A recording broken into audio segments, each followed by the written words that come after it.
You've got mail, and you have jury duty, and you live in New York City. No. Let's talk about it on Azimuth Podcast. I'm Kimberly McNabb, and with me as always is Barrett McNabb. So these jurors are going through the most famous trial in America right now, the quote-unquote Trump hush money case. Yeah, it's not really a hush money case because paying somebody and getting them to sign a non-disclosure agreement is not against the law. So I think the media has really misbranded this hush money case. What it is a documentation error, and whether or not legal expenses paid to Trump's attorney Michael Cohen constituted legal expenses, or if they were to subvert the 2016 election. So this is really an election interference case, according to the DA Bragg. Okay, so that's how they revamped a misdemeanor that into ran a felony. Out of statute of limitations as well. Right. Yeah. So that's how they're pushing this what would be a misdemeanor into a felony. Right. And I think it's a huge stretch personally. Right. Now, there's a list of 42 questions that all these jurors are having to go through. For one thing, they're having to select, 50 jurors, which is a bit more. Well, so they're selecting, I think. Bigger. Yeah, it's a much larger. There's probably going to be hundreds of jurors that are going to be, going through the process called voir dire, and it is going to be 12 jurors with 6 alternates, I believe, are ultimately going to be selected. But they're going to have to go through a huge pool during this voir dire process in order to make sure that they eliminate various biases. Well, yeah, I mean, I don't see how he's going to get, quote, a fair trial. And of course, neither lawyer wants a, quote, fair trial. They want it to go their way. Right. That's how they judge being fair.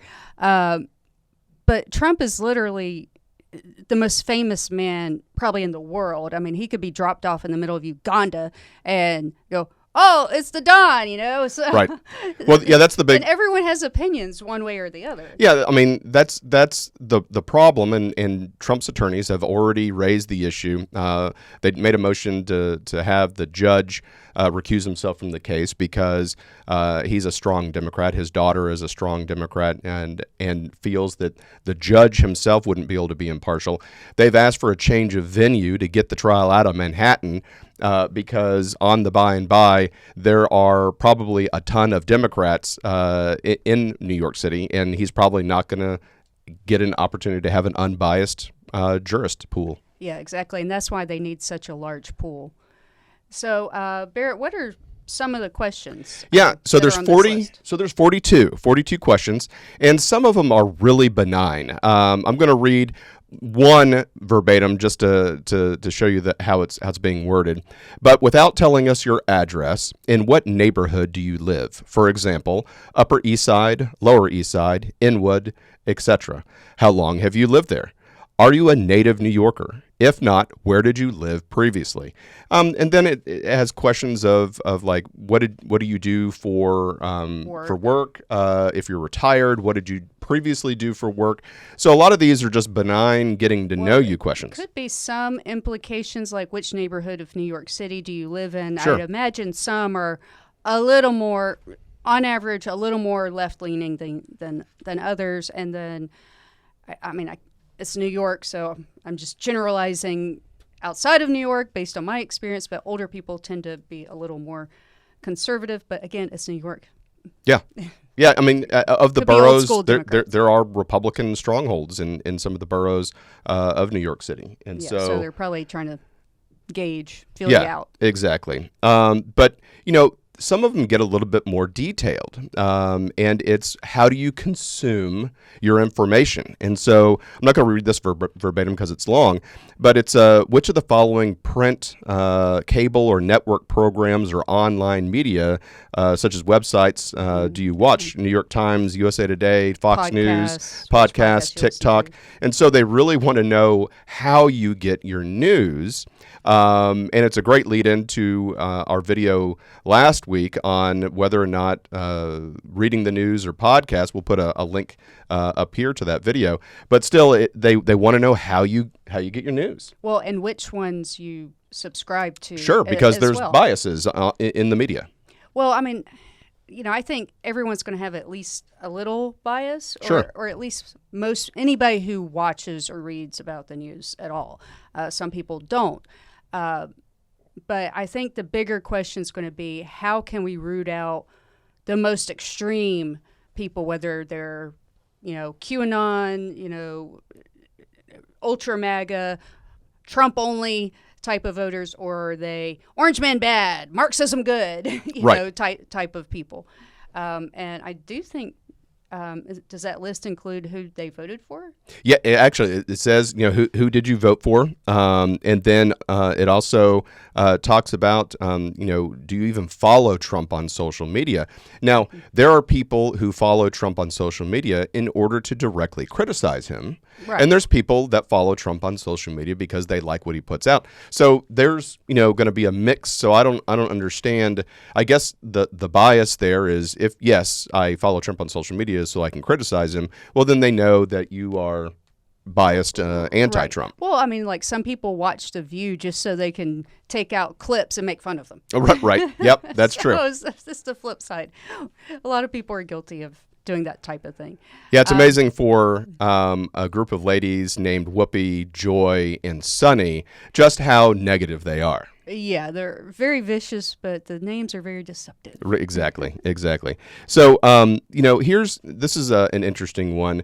Have you ever have a relative, or have you ever volunteered for the Trump presidential campaign? Have you attended any of his political rallies?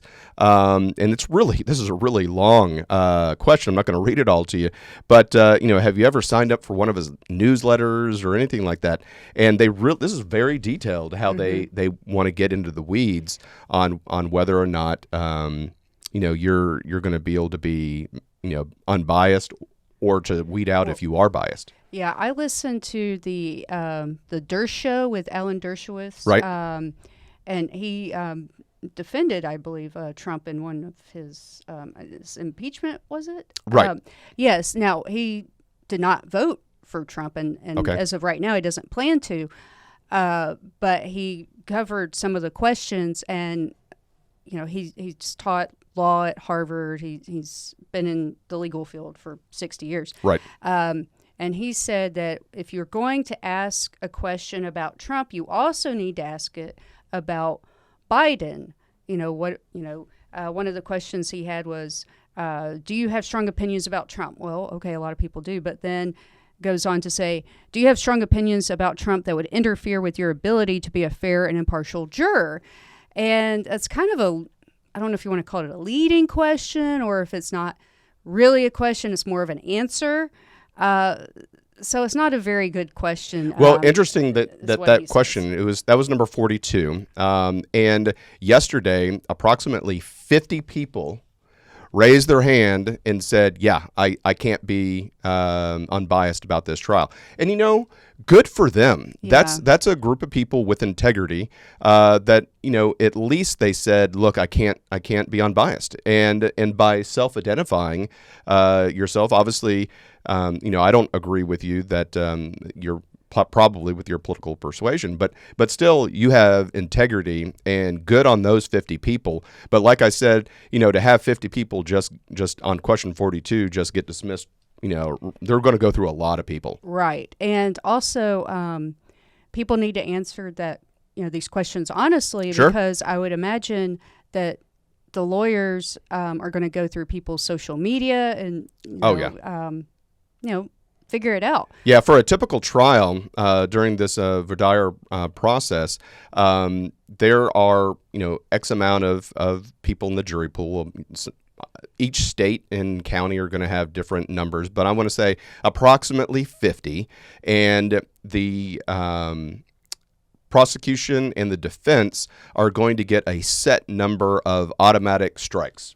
Mm-hmm. And so they can, and I think it's usually about 10. And so it's called a presumptive challenge. Without any rationale or reason that you have to identify, you can just strike that person and just say, jury number 12, I just don't like the fact that he has an earring in his ear. He's gone. And now you don't say that, obviously, but you keep that in your head. But literally, it could be anything. The jurist walked in and glared at your client. Boom, you're gone. Not going to worry about the questionnaire. And so normally it's about 10. I've got to think that there's going to be more presumptive challenges challenges available to both the prosecution and the defense in this, just to make up for the fact that they're going to have to go through a lot of people. Yeah. I would think that, there are people like that who are going to be honest about, hey, I can't be impartial. Right.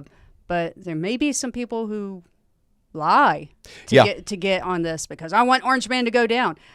And, there may be some people who want to get on to try to help him. I don't know. I would say in New York that number's probably pretty slim. But if I did give some advice to them, I would say dress very well, because they're going to assume that people who look like they're working class are going to vote for Trump. That's what the prosecutors are going to assume. So if you dress a little more nicely, they're going to think you're a little more professional and a little more,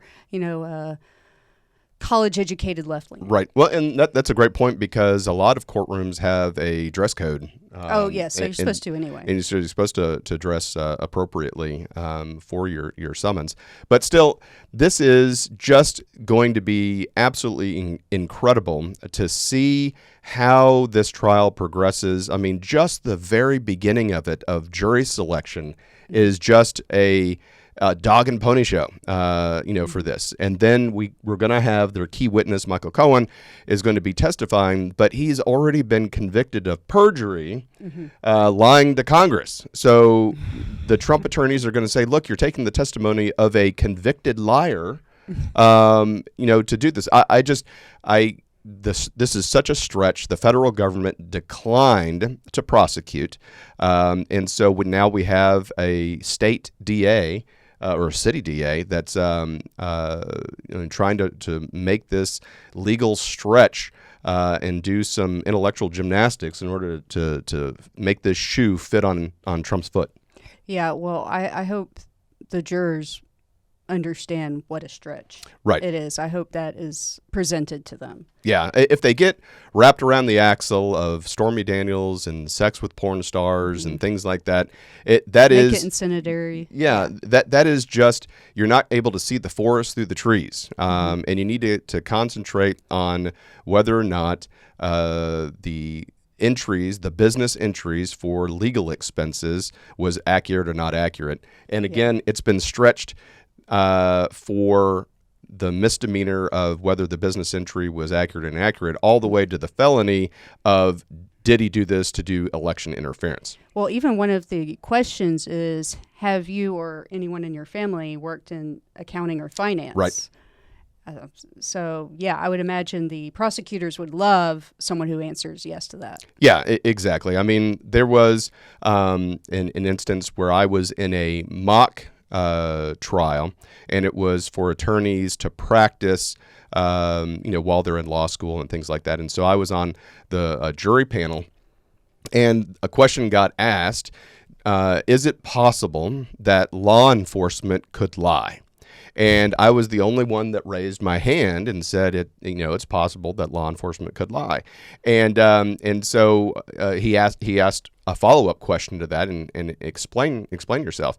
And so it was an instance that when I was in college, I was at a after hours party in an apartment complex.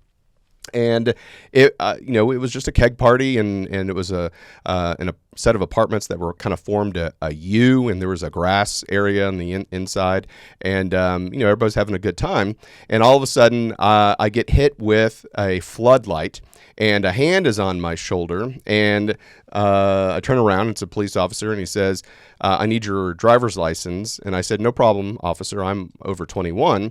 And I had a beer in my hand, and he said, well, that's not what this ticket is for. This ticket is for drinking after hours. And it turns out in Huntsville, Texas, where I went to school at Sam Houston State University, that it is a crime, a misdemeanor, to consume alcoholic beverages 15 minutes after the bar closes. And that includes in your house. So if you're drinking a beer in your house 15 minutes after the bar closes and your blinds are open and a police officer sees you consuming alcohol, he could still get a ticket. That's what communism looks like. Yeah, exactly. So anyway, I was unaware of this obscure law. And so the police officer was going around and grabbing up people's IDs. I had a dark beer that's a local beer here in Texas called Shinerbach. It's delicious. If you have not had it, go seek it out. Not a paid sponsor at all. But I had a dark beer called Shinerbach, and I went ahead and tossed it. I went to the house or the apartment that the house party was having, and everybody was hiding, and there's probably 200 people crammed in the apartment, with blinds opening up, people staring out. Anyway, I knock on the door and I said, give me a Coca-Cola. And they said, no, go away. And I said, give me a Coca-Cola or I'm not leaving. And so anyway, the door opens a little bit, a can of Coca-Cola comes out, and then the door closes. So I pour the Coca-Cola into my cup. And it is the exact same shade of dark. And like I said, Shinerbach is a dark beer. They look almost the same. And so I'm drinking my Coca-Cola, and I walk back up to the cop, and he goes, I'm glad you came back. And I said, well, you have my driver's license. You know who I am. I didn't go anywhere. And I'm drinking my Coca-Cola. And he said, well, that's pretty ballsy of you to keep drinking. And I said, well, I don't know what you're talking about, officer. I've been drinking Coca-Cola this whole time. And he takes the cup from me and smells it. And he said, you had a Jack Daniels and Coca-Cola in this glass. I could smell the whiskey. And immediately I'm like, that is horseshit, because I had a beer in there. I did not have a Jack and Coke. And so anyway, he testified that through his smell that it was a whiskey and Coca-Cola, because I did ask for a jury trial. It was really, I wound up pleading no contest because I just wasn't going to win against the cop. But anyway, I had a dark beer that I was drinking, and he testified that I had a whiskey and Coke. And it was not true. Turns out I was breaking the law, but I had a beer, and he lied. And so I explained that story, and everybody just laughed.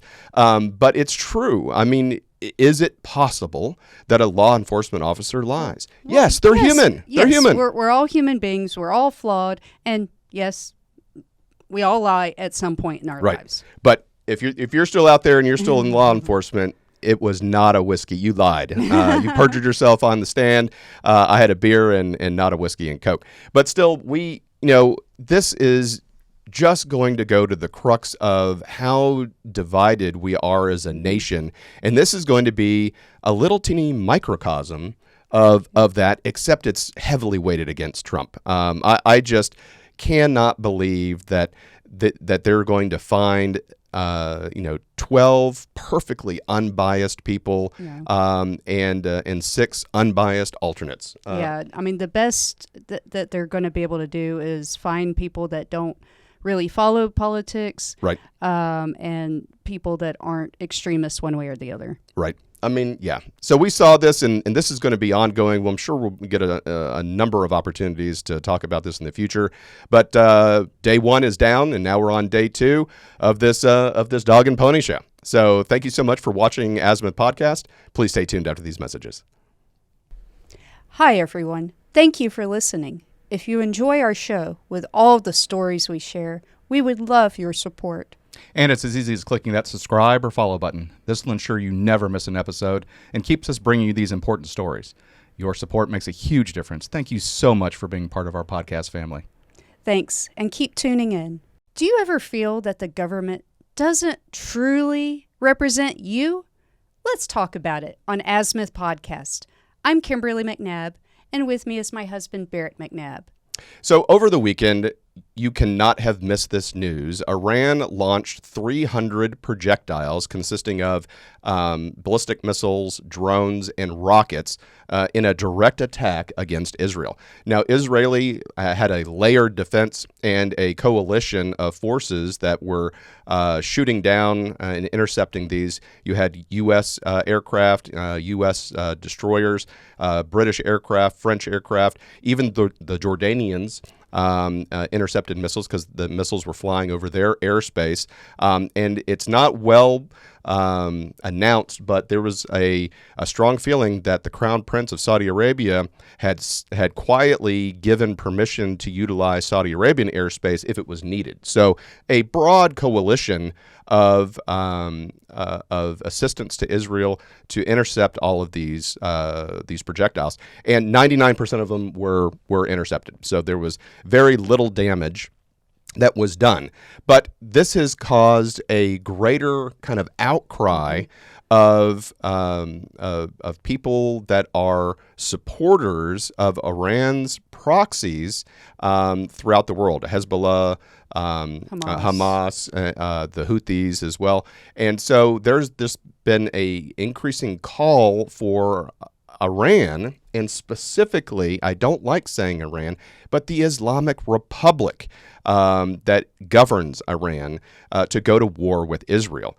But an Iranian-American lawyer and popular TikToker is really bashing the Islamic Republic and its clueless defenders clamoring for a war with Israel. Arguing that everyday Iranians know what a ruthless government that is in Tehran is really like, and Iranians are begging for peace. And she's quoted as saying, "In what capacity have you distorted the story to make Islamic Republic the victim?" Alika Lebron, a British-born, American-educated lawyer, asks, a woke Iranian sympathizers in this powerful anti-war TikTok video that has just gone viral that she published 3 days ago on Sunday. And we're going to take a look at it. Hi, Iranian woman here. It's become very apparent that you haven't been listening to anything that we've had to say for the past 2 years. But I was wondering if you could just lend me a few minutes of your time in this ungodly hour to hear us now. We've had to watch over the past 24 hours people clambering onto the internet to exclaim that Iran has the right to defend itself. In what capacity have you distorted the story to make the Islamic Republic the victim? That's I think what we're most curious about. When we were screaming for the past 2 years that they were lynching us, where were you? When we were screaming that they were killing Iranian women for not wearing a hijab, where were you? When they were lynching Iranian men from cranes for protesting, where were you? So let's put that a little bit in context. So in September of 2022, there was a woman who had a loosely fitting hijab on. She wasn't fully uncovered, but had a loose fitting, and the morality police grabbed her. Now, they held her for a number of days, and she wound up being killed. And it just outraged the everyday Iranian, again, the people of Iran. The oppressors is the Islamic Republic, right? Mm-hmm. But the people of Iran went through mass protest. And how brave are these women? They publicly filmed themselves burning their hijabs, publicly filmed themselves doing TikTok dances without wearing their hijabs. And those women were also punished. Some were flogged with canes and beaten. More people were killed. But yet the next day, new women would do those TikToks and go on social media and take off their hijabs. You want to talk about bravery. I mean, that's the kind of thing that makes me so angry when these feminazis complain about men and people complain about America. You have no idea what is like anywhere else. Right. We have it the best. Yes, there may be instances where someone catcalls you or whatever. I'm 40 years old. I've never been catcalled by a construction worker, okay? They just have no idea how bad it gets. Right. Like, go there, I'll buy you a one-way ticket. So, but she's referencing, that there was an opportunity for the Western world to be able to jump in and assist these people that were crying out for freedom. And nobody did anything. And so that's where she's saying, where were you when all of this was going on in 2022? Yeah, I feel like we feel sorry for the wrong people, just in general, and including overseas. I mean, you have women like that. If I were president, I'd be like, hey, where you want to go? I'll send in some Green Berets to come get you. And then like our allies in Afghanistan, the interpreters. Right. Like we didn't bring them with us, but yeah, we're letting all these people across the border who have done nothing for us, really? Right. And that's obviously a huge problem. But let's go ahead and keep going with this video. You're explaining that this is a terrorist occupying force. Where were you? But all of a sudden, everyone's graduated from Instagram School of Law to say that this is a violation of international law and Iran has the right to defend itself. First of all, you're not talking about Iran, you're talking about the Islamic Republic. What the Islamic Republic does is not a reflection of the Iranian people. We've been clear about what we want, which is peace. Second of all, you may have discovered the Middle East yesterday, but the Middle East didn't start existing yesterday. If you want to talk about an act of war, just a few days ago, a federal court determined that the attacks on Israeli embassies and Jewish centers in Argentina were conducted by the Islamic Republic and Hezbollah. That was in the 90s. Was that an act of war? How about the terror proxies that the Islamic Republic has created to foster regional instability? What did you think that they were there for? What did you think Hezbollah was there for? Hamas, Houthis, the militia groups in Iraq and Syria. Did you think that they were there to instigate a system of public schooling, education, to feed the poor, house the unhoused? What did you think that they were there for? Is that an act of war? She is dropping some major truth bombs. Right. Yeah, if you're going to be out protesting for or against anybody, know what you're supporting, what you're screaming about, what you're blocking traffic about. Right. I mean, she's talking about a regime that promotes this propaganda. There's another article that shows how Iran posted a picture of fans following a member of One Direction, and they used that as, like scared Israelis. And then they used a picture from a forest fire in Chile, and they're posting that as, oh, look at the destruction we're causing in Israel with our attacks. Yeah, it was purely an information operations campaign to try and drum up internal support, just to PSYOPs. And obviously that's a drop in the bucket compared to what she's talking about. Right. Yeah, absolutely. So, in looking at the dates, I mean, she mentioned the attack on the Israeli embassies in the 90s, but let's go all the way back to the Munich Olympic Games, where Israeli athletes were murdered, kidnapped and murdered. And, this has been going on for a long time, and it is not something new. But it does seem as though all of a sudden everybody had, just to her point, everybody's graduated from Instagram law school and is able to ascertain what's going on in the Middle East. And it's like Monday armchairing quarterbacks of Sunday's game. Yeah, I mean, but you don't know the rules. There's a reason why if you watch older movies, like, people will make fun of these beauty contestants that say, oh, what would you do if you were, Miss USA? I would solve world hunger. Another common one is, I would make peace in the Middle East. It's been going on a long time. Right. And some of the biggest gains were under the Trump administration with the Abraham Accords, and so you have Saudi Arabia and UAE and Qatar all kind of normalizing relations with Israel, and it's just this is just amazing. So let's keep going with all of the truth bombs that she's saying. Was October 7th an act of war? Are the rockets that Hezbollah fires into northern Israel on a near daily basis an act of war. And so when these senior IRGC commanders meet up with Hezbollah in a IRGC military base, okay, not an Iranian embassy, and Israel strikes, your response is to say that that is an act of war. If you had listened to us for the past 2 years, much less the past 45 years, you'd know that Iranians don't want war with Israel. We want peace with Israel. Iranian people inside of Iran have come out and said this over and over and over again. It's you that wants war with Israel. You know, one of the things when the Shah was deposed by the Ayatollah and the Islamic Republic was formed, you know, obviously the U.S. Embassy was overrun and U.S. State Department personnel were hostages for a really long time. This is during the Carter administration.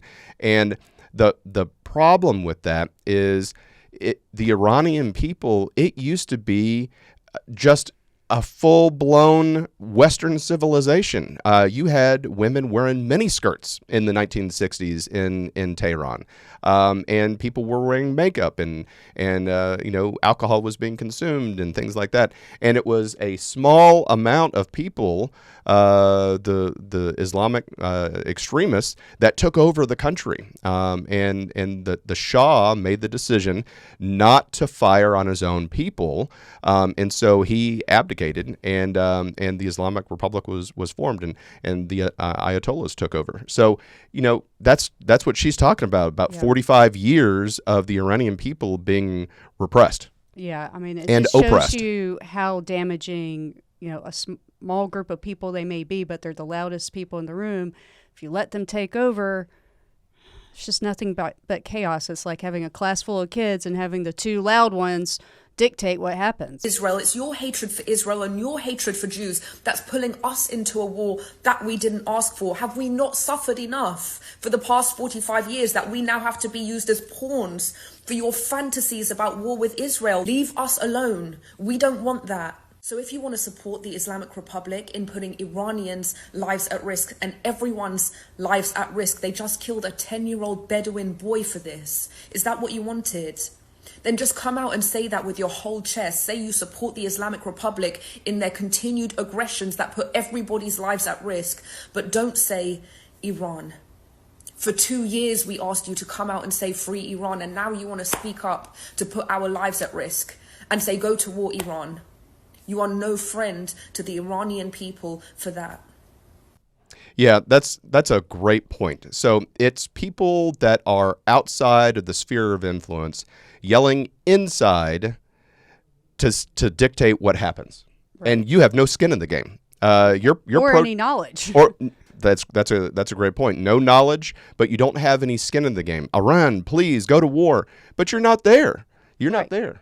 I mean, there's going to be fallout from any attacks on Iran, and Israel has not yet decided on whether or not it's going to respond. But it just goes to show that everybody has an opinion, and right, and they need to. If you're going to speak out on something, protest something, do know what you're doing it for. And, they're saying, yay, Iran, boo, Israel. I mean, okay, Israel's so bad. I mean, okay, let's have some Iranians show up at an Israeli hospital, wounded. They're going to get seen. Have some Jews show up at an Iranian hospital. What's going to happen? They're going to die. It's going to be a bad outcome. They're not going to make it. Bad outcome. The diagnosis does not look good. And also, I was listening to Alan Dershowitz, and he said that the other day Benjamin Netanyahu was on TV, and he was even commenting about the intellect of the Iranian people and how it's such a shame that there are so many people of Iran heritage in Semi Valley, like leading companies, and they had to flee Iran. So it's just this brain dump. Yeah. And I mean, I'm Patrick Bet-David with the PBD podcast. He's of Iranian descent, fled Iran. There's and he served in the 101st Airborne. Yes, exactly. As a veteran. And there are a couple of people whose parents, kids that go to school with our kids, the parents are of Iranian descent as well, and they do jobs I don't even know what they are, what kind of doctor they are. I'm like, into what? Right. Well, this is a disaster for the Islamic Republic because of the fantastical and spectacular failure on their part. I mean, to have a 99% interception rate just makes the Islamic Republic look bad in front of all their proxies, all of the Houthis and all of the Hezbollah, all of the Hamas. Maybe that's why they use the fake photos. Yeah, because they needed to drum up something. But obviously it was a spectacular failure, and it was public, and everybody saw it. Now there are, I don't like to use the word conspiracy theories, but there are human intelligence reports that Iran knew it was going to fail and knew that there wasn't going to be a huge disaster, and that they coordinated with Turkey and told Turkey, knowing that Turkey as a NATO ally would inform the United States. So it was almost as if Iran was telegraphing what they were going to do, and kind of gave a warning order to the United States to position those forces, because President Biden moved and reallocated forces into the Persian Gulf, into the Red Sea, into the Mediterranean. And so there is some thought process that the Islamic Republic knew that 300 projectiles would be intercepted, and it wouldn't cause massive death and destruction in Israel. But that's an unconfirmed report. Right. So, I mean, they could have actually meant to do something and just failed at it. Yep. You never know. But anyway, we'll keep on top of this to keep bringing you more and more information. But thank you so much for watching Azimuth Podcast. Please stay tuned after these messages. Hi, everyone. Thank you for listening. If you enjoy our show with all the stories we share, we would love your support. And it's as easy as clicking that subscribe or follow button. This will ensure you never miss an episode and keeps us bringing you these important stories. Your support makes a huge difference. Thank you so much for being part of our podcast family. Thanks, and keep tuning in. So former Secretary of State Mike Pompeo said that the State Department's new senior DEI hire will destroy the Foreign Affairs Agency and make America less safe. Let's talk about it on Azimuth Podcast. I'm Barrett McNabb, and with me is my wife, Kimberly McNabb. After a 10-month vacancy, Zacchaeus Carr Johnson was hired by the State Department last week as Chief Officer of Diversity, Equity, and Inclusion. I mean, really, if a position's vacant for 10 months, is it really necessary? I think not. I mean, come on. If a hospital loses its head surgeon, they're going to try to fill that pretty quickly. Right. Well, she's been known to say that the U.S. represented a failed historical model. That's something that you definitely want to be forward in your diplomacy efforts. But she's said that the United States is embedded with racism, colonialism, and other isms. Carr Johnson has also called for tradition to be dismantled. Diplomacy is her tradition in the State Department, right? Yeah. We usually espouse that one. Yeah. Well, Pompeo warns that this will destroy the State Department and, frankly, the capacity of America to deliver the diplomacy that other nations around the world are counting on. Right. Now, America should not be represented by individuals who hate America, like Carr Johnson. But the State Department spokesman Matthew Miller responded that there are different ways to love America. It's almost as if it is like a spousal abuse. The reason I beat you is because I love you so much. Yeah, I mean, we're not talking about love languages where, some people prefer gifts, some people prefer, acts, some people prefer, people who just flatter them all the time, right, and that's their love language. Some people say chocolate's my love language. But I think it's pretty specific with the State Department. You're representing America. To not hate America? I mean, come on. Do you want your lawyer who represents you in court to not hate you, at least? I mean, come on. I mean, could you imagine your attorney in a court case leaning over to you exactly and saying, "Hey, by the way, I hope we lose." Yeah, this guy's a douchebag. Yeah, exactly. So Pompeo believes that Carr Johnson will have this demoralizing effect on the State Department staff and will cause a lot of intellectual horsepower to leave the agency. She's going to have her hand in promotions because, imagine, no, we can't pick you because you didn't say the right thing about your pronouns, or you're not in a favored group, and therefore you can't get promoted. You're white. Uh-oh. Yeah, exactly. Under the Biden administration, the State Department implemented a mandate that all employees must show documentation that they are committed to DEI in order to be eligible for promotion or higher pay. Now, wow. At your last position, weren't you required to do some 360 reports or something? Yeah, so just as I was the past maybe 2 years before I retired in 2015, so I think it started in 2013 and was going through 2015. These self-assessments, and just to let you know, everybody is busy in the Army. And everybody is busy in the State Department, and so adding things on that you have to jump through these gates and these hoops in order to do something that's not related to your job, it just adds on to the workload. So the Army, we have work to do, but this 360 assessment, you had to send emails and invites to people that outranked you, various people throughout your career. I believe it was 5 or so. You had to send 10 emails to your peers for whom you worked with in the past. And then you had to send 5 emails to people that were your subordinates and worked below you. Now, the purpose of these was for them to then log on to the Army 360 evaluation system and rate you on, how your leadership style is and how effective you are and things like that. It was just an absolute burden. So can you imagine the emails to your peers, 10, and there's 700,000 people in the Army, and you're sending out all of these. All you were doing was filling out these stupid 360 surveys, and work still had to get done. And so I can only imagine what the Army is now, because there's a lot of DEI push in the Army, in the military as well, in DOD, and I can only imagine all of the crap that you have to go through. And it's the same thing for the State Department. They're just having to have this added on to their already overworked workload.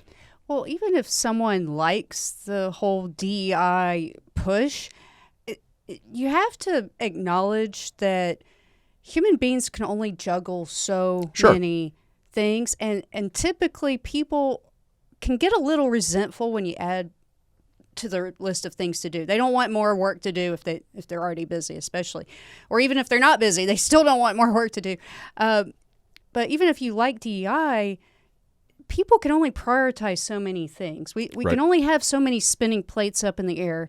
And, it may be one of the older ones like meritocracy that gets dropped and then they're not doing their job. Yeah, exactly. Now, this all came to be the former DEI chief, Gina Abercrombie Winstately, is quoted to say, we made a change that if you wanted to be considered for promotion at the Department of State, you must be able to document what you're doing to support diversity, equity, and inclusion and accessibility.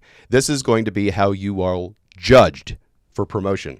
This sounds a lot like a communist Chinese social credit score to me. Exactly. I can't imagine that would inspire people to respect you when you do get promoted. Yeah, it's just one of those things like, oh, you're a Christian, I'm sorry, you're not going to get a promotion. Oh, you're white, definitely not getting a promotion. Asian, not getting a promotion. And so you're going to have people that are just going to leave, and that is going to be a brain drain on a very important leg of the executive branch of the federal government, and it's our foreign diplomacy. Yeah, and a lot of other countries don't think this way, and so if it's the people that think this way that are representing us and doing the diplomatic roles and interacting with people overseas, they're going to either be confused or not like America very much. Yeah, Like, what the exactly. crap is this Orwellian crap? They asked me what my pronouns are. Right.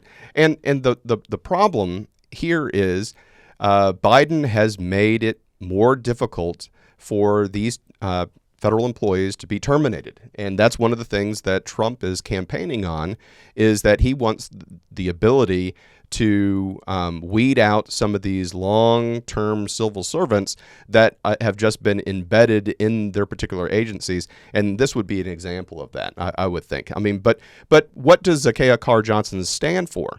Well, she's bounced between DEI jobs at the State Department, and even prior to that, Johnson was a defender of Brazil's Marxist president in the past. I mean, in a 10-minute video of intersexual feminism she made in 2020, she's quoted of saying, "In order to make any change, we literally have got to be about dismantling the traditional structure at every juncture." She wants to burn America down. That reminds me of the Obama saying that he was going to fundamentally transform America. Right. I mean, if you love something, do you really want to fundamentally change it? I mean, like, what if I said, Barrett, I want to fundamentally change you? I mean, like, what does that mean? Like, Right. totally different personality or what? Well, I mean, you have especially Michelle Obama saying that she did not love America only until her husband was elected president. That's what changed her that's mind. That's the couple we voted to represent us. Yeah, exactly. And so, so there's nothing redeeming about America before then. And I think Carr-Johnson It's like a child is the same thing. saying, "Oh, I don't love mommy because she won't give me ice cream." Right. But daddy gives me ice cream, so I'm going to give him I all love my daddy. love. Yeah. Well, Carr-Johnson subscribes to critical race theory. It's the same philosophy that's making white people apologize for being white. And there are videos of blacks screaming at whites, and whites are not allowed to speak. There's even a video I've seen where a white person has to sit on a stool, and black people are going up and lightly slapping. That's called assault, but hitting people. There are videos online of white women kissing black people's shoes. That makes me think of, like the prostitute in the Bible, like crying on Jesus's feet and, washing his feet with their tears and drying his feet with her hair. I mean, come on. Come on. You're not Jesus. I mean, well, the biggest thing is there is so much opportunity to have race conversations as it is to demean another race, causing further division. Yeah, that's just going to make people resent you. Right, and then it becomes, again, if we're starting to do this in the State Department, you're going to have this exodus of talent that are just like, I can do. First of all, I can make a lot more in the private sector, but I'm not going to have to do this. So, I mean, these are not dissimilar struggles. Struggle sessions. Yeah, in totalitarianism practiced by Mao in the Cultural Revolution in China. Yeah, and look where they are now. Do we really want to go on that slippery slope?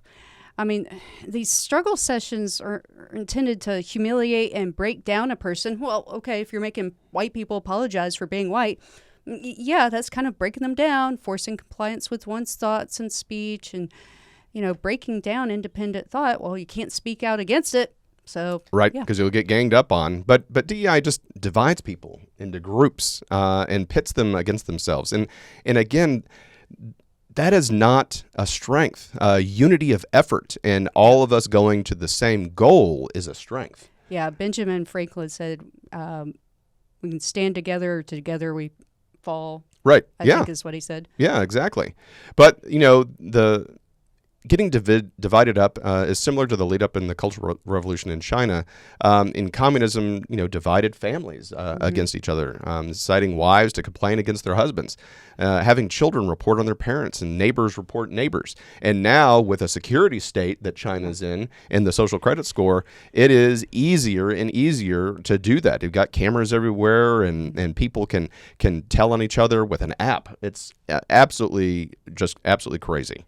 Yeah, I mean, they, dividing people up. I mean, it's harder to destroy a united public. Sure. And it's easier to use a public that hates each other and use them to destroy each other. And guess what? You don't have to do a thing. Right. And that's what these Marxist groups do. They see division and they use it. They don't see accumulated growth. They just see divided groups. And they see how it is that we can gain power over other people in a way that's unrelated to any true type of merit. Yeah, and that's something that Pompeo said. Yeah. Yeah. So, he also said we must fight, don't give up, but don't let wins get us overly confident either. Yeah. The appointment of Carr comes at a time of increased limitations on DEI. In March, the House of Representatives' Office of Diversity and Inclusion was disbanded as part of the government spending bill. And the same thing in the state of Texas. The DEI bill was passed, banning all DEI in public institutions. So Florida as well, I believe. Florida as well. So the University of Texas has terminated all of their DEI projects, and some of the students are outraged because there was one female student that was graduating said the only reason she went to the University of Texas is because it had a black-only graduation ceremony. And again, why are we going back to segregation? I mean, we should be celebrating the fact that we are all one and all together and all Americans. Exactly. Now I do get a little leery when people say, "Oh, we disbanded DEI," because there are other ways of working around. Sure. That you could rearrange those, those acronyms. I think the latest one I heard was IDEA, and it had basically the same Right. idea. Happy to glad, glad to sad. Yeah, Wordsmithing. or one version of it, it had a B. I forget what that stood for. So Belonging. I hope, belonging, exactly. Mm-hmm. So I hope when, governors like Ron DeSantis and certain colleges and certain groups of government say we disbanded DEI, I hope that the language of whatever bill or rule it is that they're passing encompasses. It accounts for any sort of acronym rearrangement. Yeah, it solves the concept, or Yes, eliminates the concept and the idea. The divisive idea, the Marxist ideas, is I hope those bills and rules tackle. Right. Well, we saw this and we thought it was significant enough to bring it to your attention. And thank you so much for watching Azimuth Podcast, and please stay tuned out of these messages. Hi, everyone. Thank you for listening. If you enjoy our show with all the stories we share, we would love your support. And it's as easy as clicking that subscribe or follow button. This will ensure you never miss an episode and keeps us bringing you these important stories. Your support makes a huge difference. Thank you so much for being part of our podcast family. Thanks, and keep tuning in.